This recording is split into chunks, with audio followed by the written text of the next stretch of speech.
കാര്യങ്ങളുടെ പോക്ക് എങ്ങോട്ടേക്കാണെന്ന് ഏട്ടനും മനസ്സിലായി കാണുമല്ലോ അല്ലേ? അതൊക്കെ എനിക്ക് നേരത്തെ മനസ്സിലായതാ. പിന്നെ എന്തിനാ ഏട്ടൻ അമ്മയോടൊപ്പം സച്ചി സാറിന്റെ വീട്ടിലേക്ക് പോയത്?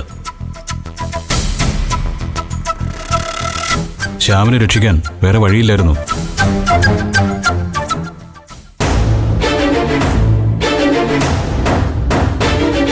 നാളെ കഴിഞ്ഞുള്ള സിറ്റിംഗില് ഡിവോഴ്സിന്റെ കാര്യത്തിൽ തീരുമാനമാവുമല്ലേ? ആവേണ്ടതാ. പക്ഷേ ഞാനത് തടയും. എങ്ങനെ?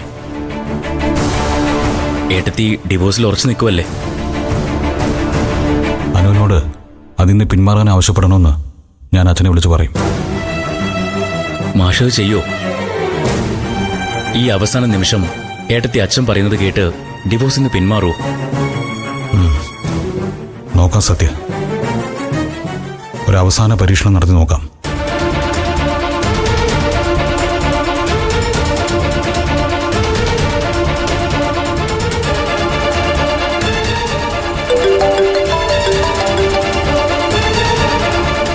ഹലോ.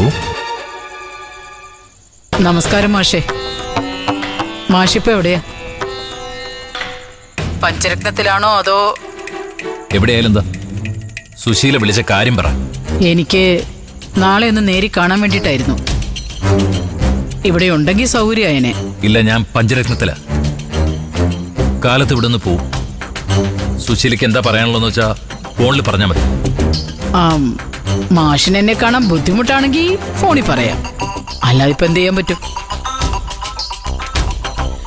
മാഷേ, നിങ്ങളുടെ മകളോട് ഡിവോഴ്സിൽ നിന്നും പിന്മാറണമെന്ന് പറയാൻ പല ഭാഗത്തുനിന്നും സമ്മർദ്ദം ഉണ്ടാവും. ചിലപ്പോ നിങ്ങളുടെ മകൾ തന്നെ അവസാന നിമിഷം കേസിൽ നിന്ന് പിന്മാറാനും സാധ്യതയുണ്ട്. അങ്ങനെ അവള് ചെയ്താ അനന്ത മാഷ് അതിന് കൂട്ടുനിന്നാ അച്ഛനും മോളും കുടുംബത്തിൽ പറഞ്ഞവരല്ലെന്ന് എനിക്ക് പറയേണ്ടി വരും. നീ ഞങ്ങളെ കുറിച്ച് എന്ത് പറഞ്ഞാലും പഠിക്കൽ കെട്ടിയ പട്ടി അതിന്റെ ജോലി ചെയ്യുന്നതാട്ടെ ഞാൻ കരുതൂ സുശീലേ. നിനക്ക് പറയാനുള്ളത് വലിച്ചു നീട്ടാതെ പറഞ്ഞാൽ ഞാൻ കേൾക്കാം. അല്ലെങ്കിലേ ഞാൻ ഫോൺ വെക്കും. ദേ, ഒറ്റ വാക്കി തന്നെ പറയാം മാഷേ.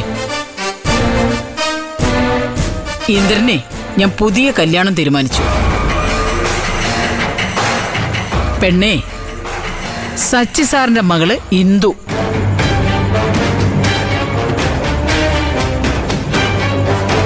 ഇന്ദ്രന്റെ കാര്യത്തിൽ മാഷു അനുപമയൊന്ന് ശ്രദ്ധിക്കണം.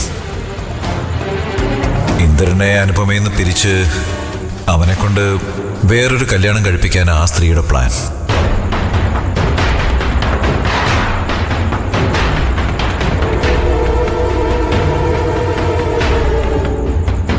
ഹലോ ഹലോ, എന്താ മാഷേ, കേട്ടിട്ട് വിശ്വാസം വന്നില്ലേ? അല്ല, ഇനിയും മാഷിന്റെ ഹൃദയമിടിപ്പങ്ങ് നിലച്ചു പോയോ? നീ പറയുന്ന കാര്യങ്ങളൊക്കെ ഞാൻ എങ്ങനെ എടുക്കുമെന്ന് കുറച്ചു മുമ്പ് ഞാൻ പറഞ്ഞത് നീ മറന്നുപോയോ സുശീലേ? ഇന്ദ്രന്റെയും അനുപമയുടെയും ഡിവോഴ്സ് നടക്കില്ല എന്നുള്ള ടെൻഷനൊന്നും വേണ്ട. അത് ഉറപ്പായിട്ട് നടക്കും. പക്ഷേ ഇന്ദ്രന്റെയും ഇന്ദുവിന്റെയും കല്യാണം അത് നടക്കുമെന്ന കാര്യത്തിൽ എനിക്ക് സംശയമുണ്ട്. അനന്തമാഷിനെ ആ കാര്യത്തിൽ ഒരു സംശയവും വേണ്ട. സച്ചി സാറും കുടുംബവും എനിക്ക് വാക്ക് തന്നിട്ടുണ്ട്. എന്തെന്നെ രണ്ടു മനസ്സാ, അത് വേറൊന്നുമല്ല. അവസാന നിമിഷം നിങ്ങളും മകളും അവനെ തിരിച്ചു വിളിച്ചെങ്കിലോ എന്നൊരു പ്രതീക്ഷ. അതുകൊണ്ട് ഡിവോഴ്സ് ഉത്തരവ് വന്ന ശേഷം മാത്രം വാക്ക് തരാമെന്നാ അവര് പറഞ്ഞിരിക്കുന്നത്. നല്ല കാര്യം. ആദ്യ ഭാര്യയിൽ നിന്ന് നിയമപരമായി അകന്ന ശേഷം മറ്റൊരു പെൺകുട്ടിയെ തിരഞ്ഞെടുക്കുന്നതാണല്ലോ മര്യാദ. എന്തായാലും ഇന്ദ്രന് വേണ്ടി നീ മറ്റൊരു പെണ്ണിനെ കൂടി ആലോചിച്ചു വച്ചോ സുശീലേ. സച്ചിയുടെ മോളെ എന്തായാലും അവൻ കല്യാണം കഴിക്കില്ല. അത് നിങ്ങളാണ് തീരുമാനിക്കുന്നേ? അതെ, ഞാനത് തീരുമാനിക്കുന്നത്. എന്നെ മറികടന്ന് നിനക്കത് നടത്തി കാണിക്കാമെങ്കിൽ കാണിക്ക് നീ. അതിപ്പോ സച്ചിയുടെ മോളെന്നല്ല, അതുപോലെ എനിക്ക് ബന്ധമുള്ള ആരുടെ മകളെയും നിന്റെ മരുമകളായി നിന്റെ വീട്ടിലേക്ക് അയക്കാൻ ഈ അനന്ത മാഷ് സമ്മതിക്കില്ല. അതെന്റെ തീരുമാന. അങ്ങനെയാണെങ്കിലേ നമുക്കങ്ങ് അംഗം കുറിച്ചേക്കാം മോശേ. നിങ്ങളെയും നിങ്ങളുടെ മകളെയും ഈ നാട്ടിൽ നിന്ന് കെട്ടുകെട്ടിച്ച ശേഷം മാത്രമായിരിക്കും ഞാൻ ഇനി ഇന്ദന്റെ കല്യാണം നടത്തുന്നേ. നിങ്ങളുടെ മകളെ ഈ നാട്ടുകാര് വെറുക്കും, പുച്ഛിച്ച് തള്ളും. അതോടെ അച്ഛന്റെ മോളുടെ വാക്കിനും വിലയില്ലാതാവും. പിന്നെ നിങ്ങൾ എനിക്കെതിരെ എന്ത് ചെയ്യാനാ മാഷേ? അത് ചെയ്യുമ്പോ കാണാം സുശീലേ. നീ ഫോൺ വെക്കേ. അല്ല,